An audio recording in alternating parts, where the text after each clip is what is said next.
کبھی خود ہی آ کر کہتے ہیں جی کہ ڈیل ہوگی, کبھی خود کہتے ہیں جی وہ مان نہیں رہا. وہ بھائی اس کو ڈیل دی کس نے ہے؟ بلاول صاحب کی مطلب جو وہ کہہ رہے تھے کہ میری 9 نشستیں چوری کی گئی, تو وہ عمران خان کو دی گئی تھی. یعنی تو مینڈیٹ چور تو سب سے پہلے جو عمران خان صاحب ثابت ہو رہے ہیں. جنگ بندی کے بعد جو پاکستان نے سیز فائر کرایا, اس کے بعد جس طریقے کی پوسٹنگ اور چیزیں چل رہی ہیں, یہ بڑی انفارچونیٹ ہیں. اس لیول کے اوپر سنجیدگی دکھانی چاہیے تھی. یہ کانفلکٹ سے زیادہ یہ ایگوسٹک ایشو ہے. السلام علیکم ویورز, آپ دیکھ رہے ہیں آزاد سیاست, میں ہوں نوشین طارق. ویورز, آج کہا جا رہا ہے کہ اڈیالہ کے باہر کوئی پولیٹیکل ایکٹیویٹی ہونے جا رہی ہے. کس قسم کی ایکٹیویٹی ہوگی, یہ اس پر بات کریں گے. اس کے علاوہ جناب ہم بات کریں گے ٹرمپ کی نیتن یاہو کو جو ہے وہ تلخ جموں و بھری ٹیلی فونک کال پر, اور اس کے بعد جو اثرات آ رہے ہیں اس پر بھی بات کریں گے. کچھ پی ٹی آئی کے اندر ہونے والی جو ہلچل ہے اس پہ بھی بات کروں گی. میرے ساتھ موجود ہوں گے سینئر صحافی تجزیہ کار حسن ایوب خان صاحب. السلام علیکم. وعلیکم السلام. کیسے ہیں آپ؟ شکر الحمدللہ. اچھا حسن, آپ آج کیا اڈیالہ کے باہر ایکسپیکٹ کر رہے ہیں؟ کیونکہ لاسٹ ٹائم تو جو ہے نا, جن ہمارے سہیل آفریدی صاحب اور ان کی علیمہ خانم کی جو پریس کانفرنس ہوئی تھی, انہوں نے کہا تھا نیکسٹ ٹائم اگر ہمیں نہ ملنے دیا گیا تو ہمارا احتجاج مزید جارحانہ ہو سکتا ہے. جی. تو اس حوالے سے لوگ کہہ رہے ہیں کہ آج کچھ اگریسو قسم کا ہوگا یا کچھ. جو گرجتے ہیں وہ برستے نہیں ہیں. ہاں جی. اور سہیل آفریدی صاحب تو اس کی کہیں گے, پھر کہیں گے لپٹنا پلٹنا جھپٹنا. اور علیمہ خانم کہیں گی جی کہ عمران خان کو جو ہے وہ ناحق قید کیا ہوا ہے. وہ کہیں گی جی کہ یہ ظلم کر رہے ہیں, یہ کہیں گی جبر ہے, ان کے ساتھ غیر انسانی رویہ رکھا گیا ہے. اس قسم کی گفتگو کریں گی, اور پھر اس کے بعد پرامن طریقے سے منتشر بھی ہو جائیں گے لوگ. بھائی اتنا ہی اوپن ایئر سیاسی تھیٹر لگتا ہے.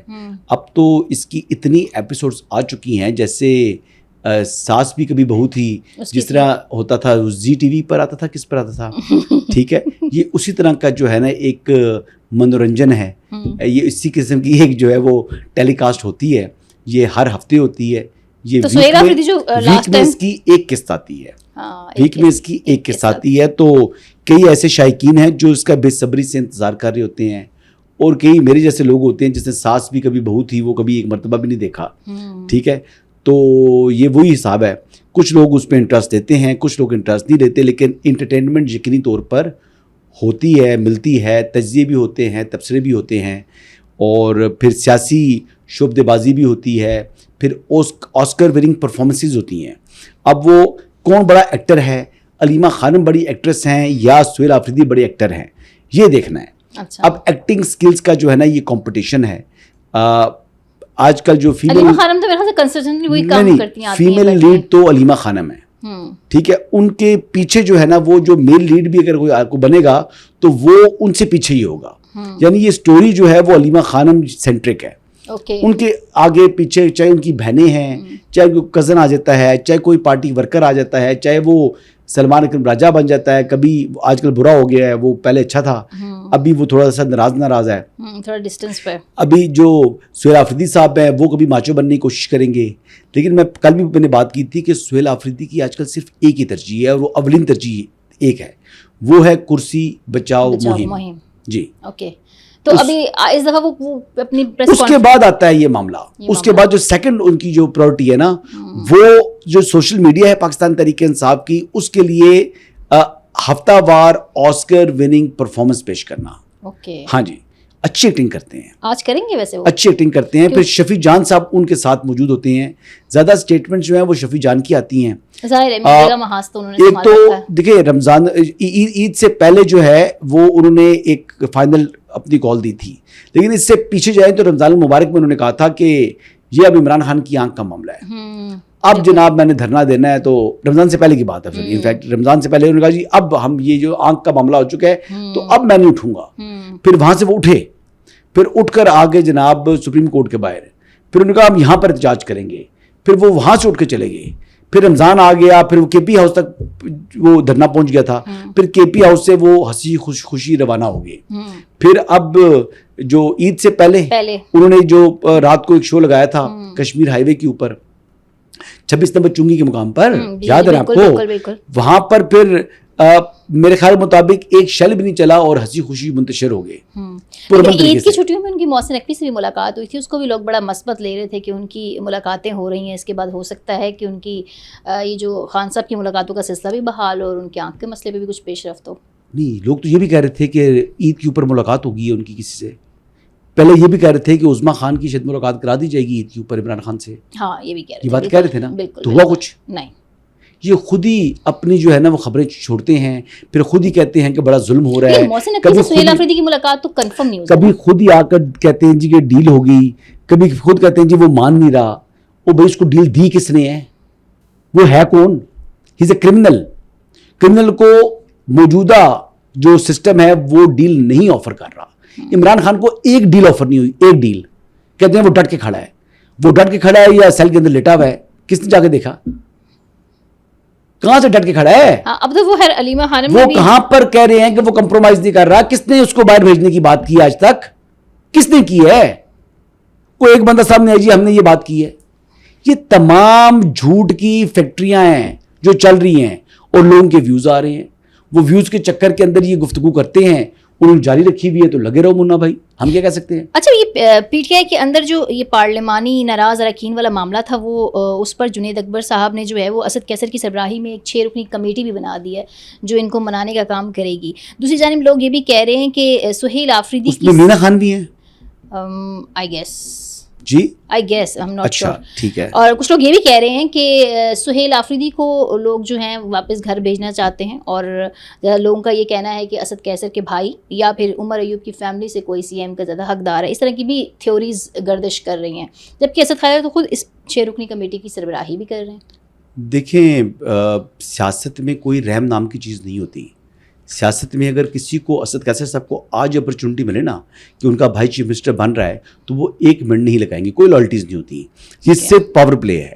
ہر کوئی اقتدار چاہتا ہے, ہر کوئی چاہتا ہے کہ اس کے پاس زیادہ سے زیادہ جو ہے وہ کنٹرول آ جائے. بالکل. تو کوئی کسی کا سگا نہیں ہے جی. ابھی اس میں معاملہ صرف اتنا ہی ہے کہ سہیل آفریدی صاحب جو ہے نا وہ پالیسی بلی بن کے دکھا سکتے ہیں. وہ پالیسی بلی بن کے دکھائیں گے. وہ کوئی زیادہ جو ریڈ لائنز ہیں اسٹیبلشمنٹ کی ان کو کراس نہیں کریں گے. وہ ابھی تک دیکھیں نا, ابھی تک تو organically within P T I ان کے لیے اتنی مشکل کھڑی ہو چکی ہے. تو اگر وہ اسٹیبلشمنٹ بھی ان کے خلاف اگر ہو جائے یا اپنا سسٹم اپنا کام شروع کر دے تو کیا وہ پھر بچ سکتے ہیں؟ بالکل نہیں. ابھی تو کسی نے کچھ کہتے ہیں نا, کوئی ہلکی سی چنگاری بھی نہیں لگائی. تو یہ اپنے وزن سے گرنے پر آئے ہوئے ہیں, اپنے لوگوں کی وجہ سے, اپنے وزن سے نا, اپنے وزن سے گرنے پر آئے ہوئے ہیں. تو پاکستان تحریک انصاف کے جو آزاد ہیں, میں کئی دفعہ کہہ چکا ہوں, وہ تو مادر پدر آزاد ہیں. کون ہے؟ مادر پدر آزاد ہیں. تو دیکھیں 4 لوگوں کو جو ہے نا 4 کے ٹولے کو اسٹیبلشمنٹ جو ہے نا اپنی جگہ بلا کر اگر جناب وہ تھاوڑا دے دے, جناب تمہیں میں وزیر اعلیٰ بنا رہا ہوں, تم اپنی کوشش کرو, تو وہ جناب جو زیادہ بڑا ویٹ لے کر آ جائے گا اس کو کہیں گے جی ٹھیک ہے جی تم باقی لوگوں کو اشارہ کریں پیچھے آ جاؤ, آپ کو لین دین کرا کر تو اس کی حکومت گر سکتی ہے. کوئی مسئلہ نہیں ہے. لیکن اسٹیبلشمنٹ یہ رول پلے نہیں کر رہی. اوکے, کچھ بھی نہیں ہے. اگر کچھ رول پلے کر رہے ہوتے تو پھر یہ جو نئی جو الائنمنٹ ہو رہی ہے یعنی فیصل کریم کنڈی صاحب کی اور کیا نام ہے سہیل آفریدی صاحب کی جو دشمنی ہے علی امین گنڈا پور کے ساتھ ان کی, اسی زمین میں ہو رہی ہے نا. پھر مولانا فضل الرحمان صاحب کی چوکھٹ پر بھی پہنچ گئے. کون؟ سہیل آفریدی صاحب. کیوں پہنچے؟ ان کا کس سے زیادہ اختلاف ہے؟ علی امین گنڈا پور سے. علی امین سے. تو علی امین کو کے جتنے مخالف ہیں وہ اس وقت سہیل آفریدی کے جو ہے وہ پیارے ہو چکے ہیں. سہیل آفریدی ان کے ساتھ رجوع کر رہے ہیں, ان کی طرف جاتے ہیں, ان کو بناتے ہیں, ان کو اپنے قریب کر رہے ہیں. کیوں کر رہے ہیں؟ تو خالی وزیلا جاتا نہیں ہے, پھر وزیلا کہتا ہے جی آپ کے حلقے کے جون سے کام ہے, میں تابع دار, آپ حکم کریں. تو آج بیسکلی ڈی اے خان کے اندر علی امین گنڈا پور تحریک انصاف کا رکن ہونے کے باوجود اپوزیشن بن چکا ہے. اس کو اپوزیشن والے حالات کا سامنا ہے. جبکہ مولانا فضل الرحمان ہو جائیں یا فیصل کریم کنڈی صاحب ہو جائیں, وہ اس وقت سمجھیں کہ وہ اپنے ضلع میں اقتدار کے اندر بیٹھے ہوئے ہیں. You are getting my point? وہ آج اقتدار میں ہیں اور علی امین گنڈا پور حزب اختلاف میں ہیں, حالانکہ اس کی جماعت کا جو ہے وہ چیف منسٹر ہے اور وہ سابق چیف منسٹر ہے اسی جماعت کا. ہاں یہ بہت obvious ہو رہا ہے کہ سہیل آفریدی کو اپنے ہی لوگوں سے خطرہ ہے. اب فیصل امین جو ہے اس سے ذرا کوئی بتا پوچھ کے دیکھیں نا, علی امین کو تو میرے خیال سے آج کل وہ میڈیا پر نہیں آ رہا, تو فیصل امین سے بات کر کے پوچھیں ذرا, وہ بتائے گا آپ کو کیا حالات چل رہے ہیں ضلع کے اندر ان کے. یہ سچویشن چل رہی ہے میڈم, یہ سیاست ہے, یہ بڑا بے رحم کھیل ہے. اور ود ان پارٹی جو اختلافات ہوتے ہیں نا, وہ دوسری جماعت کے ساتھ اختلافات سے کئی گنا بڑے ہوتے ہیں. وہ تو ویسے علامتی ہوتا ہے دنیا کو دکھانے کے لیے, اصل تو جو مخالفتیں ہوتی ہیں وہ ود ان پارٹی ہوتی ہیں. اور اس وقت جو علی امین فیملی ورسز آفریدی, سہیل آفریدی والا, وہ اٹ کتے کا ویر بن چکا ہے. اچھا ہاں, اٹ کون ہے کتا کون ہے وہ آپ ڈیسائیڈ کر لیں. خیر پی ٹی آئی والے خود ہی ڈیسائیڈ کر لیں. اچھا ایک اور خبر میں دیکھ رہی تھی کہ نواز شریف صاحب کو جو ہے وہ جی بی جانے کی NOC ملی, لیکن میں بڑا انجوائے کر رہا ہوں. اچھا آپ کیا انجوائے کر رہے ہیں؟ یہ آپس میں جناب یہ لڑیں, دست و گریبان ہوں, ایک دوسرے کے منہ سجائیں, ایک دوسرے کو نیل و نیل کریں, تو ہمیں کیا آپس میں لڑ رہے ہیں جی. ہم لوگ کہتے ہیں نا گھر میں دو بھائی بھی لڑ پڑتے ہیں, تو ہم ایک منٹ کے لیے ان کو بھائی تصور کرتے ہیں, ایک کتے کو سائڈ پہ کر دیں, یہ دونوں بھائی ہیں, مارے ایک دوسرے کو. میں تو کہتا ہوں تھوکے ایک دوسرے کے اوپر. آپ تو یہی چاہیں گے بھائی, ہمیں کیا لگے, آپس میں بھائی ہیں جی, جو مرضی کریں. اچھا چلیے, پھر عمران خان کا نظریہ کدھر گیا؟ عمران خان کے نظریے سے زیادہ میرا خیال سے وہ پھر عشق عمران کدھر گیا؟ یہ دونوں کا کوئی عشق عمران نہیں ہے, دونوں کسی نظریے پر نہیں ہے, دونوں کو صرف چاہیے طاقت. اچھا میں کہہ رہی کہ جی بی میں جو ہے وہ اس وقت بڑے زور و شور سے پالیٹکس چل رہی ہے, اور یہ خبر میری نظر گزری کہ نواز شریف صاحب کو جو ہے جی بی جانے کے لیے NOC مل گئی. کریٹکس اس پہ کہہ رہے ہیں کہ انہوں نے خود کو NOC دے دی. ان کو NOC کی ضرورت کیا تھی؟ پہنچ چکے ہیں نواز شریف صاحب, پہنچ چکے ہیں. ہاں جی, کل ان کو NOC ملا تھا. ان کے ہمراہ سینٹر پرویز رشید بھی ہیں جی.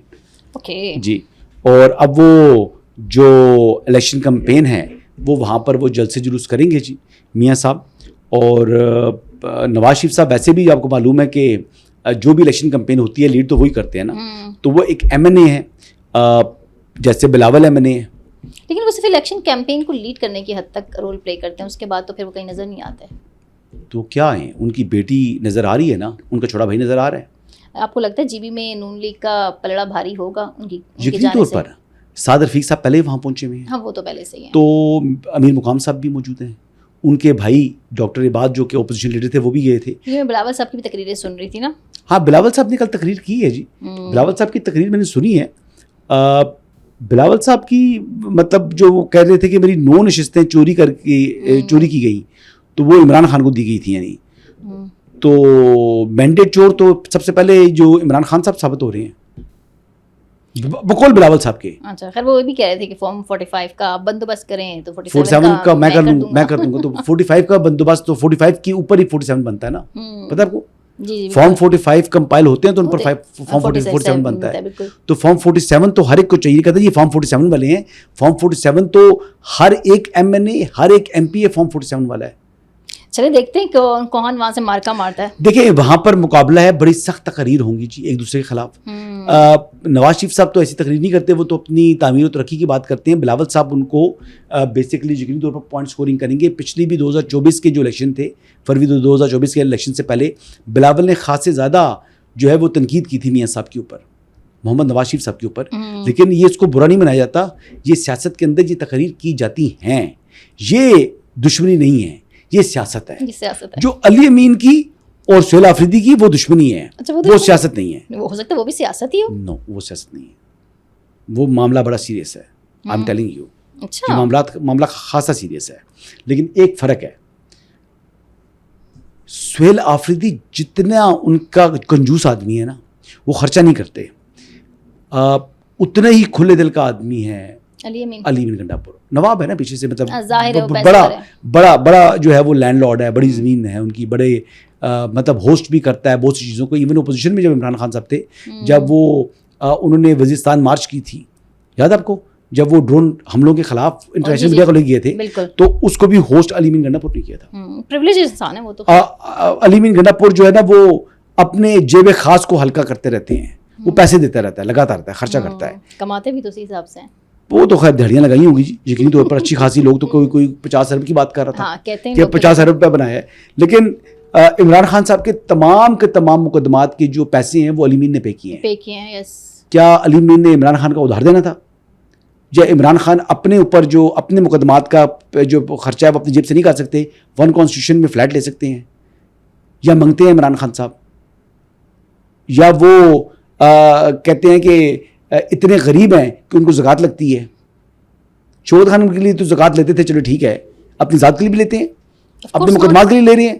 آف کورس ناٹ سیاست ہے, سیاست اس کو تو بے شرمی کہا جا سکتا ہے, یہ سیاست کہیں. علی بن گنڈاپور صاحب نے کیا قابل زکوٰۃ ہیں عمران خان صاحب؟ کیا ان کے مقدمات کی جو فیسیں ہیں علیمہ خانم ان کو ادا نہیں کرنی چاہیے تھی؟ ہم فیملی ہیں, ڈیلا کے بعد تم پہنچ جاتی ہو تو فیسیں کیوں نہیں پے کی تم نے؟ سلائی مشینوں سے اربوں روپے کما لیے ہیں. پیسے دیتے ہوئے کیا ہوتا ہے, بھائی نہیں دیتا؟ سلائی مشین سے پیسے دیتے وقت کیا بھائی نہیں ہے؟ کیا صرف پارٹی کے اوپر گرپ کرنے کے لیے بھائی ہے؟ پارٹی بھی تو بانی تحریک انصاف سے فائدے اٹھاتی ہے تو پیسے بھی لگاتے ہوں گے. یہی تو سیاست ہے نا. پہلے جو جہانگیر ترین کی گاڑی استعمال کرتے رہے LEE1 بلوٹوتھ گاڑی, ATM مشہور تھے نا. کتنا عرصہ جی, تو آج کی ATM جو ہے وہ علی بن گنڈاپور ہے. بتائیں نا, پہلے تو یہی تھا, اب آئی ڈونٹ نو کیا سچویشن ہوتی ہے. تو یہی ہے نا, ساری زندگی لوگوں کی جیب پر نظر رکھنے والا آدمی امت مسلمان کا عظیم لیڈر بن سکتا ہے؟ بتائیں مجھے. عمران خان صاحب کیوں استعمال کرتے رہے جہانگیر ترین کی گاڑی؟ ہاں یہ سوال, اگر وہ برا آدمی تھا تو کیوں استعمال کی؟ کوشچن. یا آپ کو لینے کی عادت ہے, آپ بھکاری بن چکے ہیں ذہنی طور کے اوپر؟ عمران خان اگر امت مسلمہ کا یا عظیم لیڈر ہے یا بھکاری ہے یا منگتا ہے؟ آپ بتاؤ مجھے کیا ہے. یہ تو وہ خود ہی بتا سکتے ہیں نا. جواب نہیں ہے آپ کے پاس تو وہ بتا سکتے. ٹھیک ہے چلو انٹرنیشنل ایشوز پہ آتے ہیں. کل ہم نے ڈسکس بھی کیا تھا کہ لبنان والی سچویشن جو ہے وہ مذاکرات کے عمل کو سبوتاش کر سکتی ہے, تو اس پر ایران کا موقف آیا کہ ہم یہ پیغامات کا سلسلہ روک رہے ہیں. ڈونلڈ ٹرمپ کی نیتن یاہو کے ٹیلی فونک کے بڑے چرچے ہیں انٹرنیشنل میڈیا پر بھی, ہمارے میڈیا پر بھی, کہ ٹرمپ صاحب نے بڑی سخت زبان استعمال کی, ان کو پاگل, ناشکرا اور بہت کچھ کہہ دیا. اس کے بعد جو ہے وہ آپ کو لگتا ہے کہ یہ معاملات دوبارہ ٹریک پر آ جائیں گے؟ میں تو مایوس ہو چکا ہوں. یہ زیادہ جو ہے نا, انہوں نے اپنی پوسٹنگ سٹارٹ کی ہوئی ہے, اپنے آپ کو وکٹوریس ظاہر کر رہے ہیں. امریکہ اپنے آپ کو, ایران کہتا ہے جی میں اصول پر کھڑا ہوں, میں آپ کی بات نہیں مانوں گا. اب یہ جس طرح کی یہ ٹام اینڈ جیری سٹارٹ ہوا ہے, اب یہ ٹام اینڈ جیری ہے. جنگ بندی کے بعد جو پاکستان نے سیز فائر کرایا, اس کے بعد جس طریقے کی پوسٹنگ اور چیزیں چل رہی ہیں, یہ بڑی انفارچونیٹ ہیں. اس لیول کے اوپر سنجیدگی دکھانی چاہیے تھی. یہ کانفلکٹ سے زیادہ یہ ایگوسٹک ایشو ہے. یہ ایران کے اور امریکہ کے درمیان جو معاملات ہیں وہ خاصے حل کرا دیے ہیں پاکستان نے, لیکن اب جو پوسٹنگ اور جسٹنگ چل رہی ہے, اب نیتن یاہو کو وہ گالیاں دے, ویسے وہ گالیوں کے قابل ہے. ہاں بڑی دیر سے دی ہیں, میں تو کہتی ہوں وہ بہت کچھ ہو جانا چاہیے تھا. وہ دنیا کا ناپسندیدہ ترین شخص ہے. اس وقت پوری دنیا میں اس کے خلاف مظاہرے ہو چکے ہیں, اور اگر پریزیڈنٹ ٹرمپ بھی اس کے خلاف ہوگی تو اس کے لیے تو بڑی مشکل ہو جائے گی. اپنے ملک کے اندر اس کے خلاف مقدمات چل رہی ہیں, اپوزیشن کے سامنے وہ بھیگی بلی بنا ہوا ہے. پریزیڈنٹ ٹرمپ نے اس کے لیے ایمنسٹی مانگی, بار بار اس کو کہا کہ پریزیڈنشل پارڈن دیا جائے, وہ بھی نہیں ہوا, تو وہ کچھ بھی نہیں ہو سکا. لیکن اس کو اب یہ چاہیے تھا کہ وہ بیسیکلی اس کی خواہش یہ ہے کہ وہ کوئی نہ کوئی ٹرافی رکھے, تاکہ الیکشنز میں وہ اپنے لیے کوئی ایک ایسی ٹرافی لے کے جا سکے جس سے اس کا آئندہ کا الیکشن جو ہے وہ پرائم منسٹر بن سکتا ہو, یہ اس کی سیکیور ہو سکے. یہ اس کی جو ہے نا وہ آبجیکٹیو ہے, یہ اس کا ایم ہے. انشاءاللہ اس پہ یہ ناکام ہوگا, اور اس دنیا میں رسوا ہونا ہے جتنا ظلم اس نے کیا ہے, جتنے لوگوں کو اس نے شہید کیا ہے, ناحق شہید کیا ہے, یعنی سیولینز کو ٹارگٹ کیا ہے, ہاسپٹلس کو ڈیلیبریٹلی اسے ٹارگٹ کیا ہے. تو انشاءاللہ جی میرا تو دل کہتا ہے کہ یہ دنیا میں نشان عبرت بنے گا. اور اگر گالیاں اس کو پڑھی ہیں تو ہی از ویل ڈیزرونگ. ہاں یہ ڈیزرو کرتے ہیں. فاکس نیوز نے خبر دی ہے کہ صدر مسعود پشان جو ہیں مبینہ طور پر اپنے محدود اختیارات ہونے کی وجہ سے استعفیٰ دینے کی درخواست کر رہے ہیں. کل کی ہے یہ. ہاں ایران اسرائیل, لیکن آج اس کو مسترد کر دیا. یہ خبر ایسی سچویشن میں جبکہ مذاکرات کا عمل چل رہا ہے کتنی نیگیٹو ہو سکتی ہے ایران کے لیے؟ دیکھیے سپریم لیڈر وہاں کی اہمیت ہے, اصل گورنمنٹ ان کی وہ ہے جی, اور IRGC ہے وہاں کی اسٹیبلشمنٹ. تو پریزیڈنٹ مسعود ہو جائیں, وہ تو میرے خیال کے مطابق مذاکرات کے اندر تھے بھی نہیں. وہ تو جو اسپیکر صاحب ہیں یا فارن منسٹر صاحب ہیں وہ ہیں. تو پریزیڈنٹ کا تو رول ایران کے اندر اس سارے عمل کے اندر جو ہے نا وہ تھوڑا کم رہا ہے. پرائم منسٹر سے بات کر لیتے ہیں یا مختلف اپنے کاؤنٹر پارٹ سے وہ بات کر لیتے ہیں, لیکن میرا نہیں خیال کہ اس وقت وہ استعفیٰ دیں گے. امریکہ نے تو جنگ کے دوران اپنے آرمی چیف کو جو ہے وہ تبدیل کر دیا. یہاں پر سچویشن ایسی نہیں ہے. یہاں پر یقینی طور پہ اختلافات ہوتے ہیں جی, جو سیولین سیٹ اپ کا اور IRGC کے آپس میں اختلافات آتے ہیں. ہو سکتا ہے کہ ابھی انہوں نے سوچا بھی ہو, لیکن میرے خیال مطابق یہ سارا معاملہ جو ہے کرائسس کور ہو چکا ہے.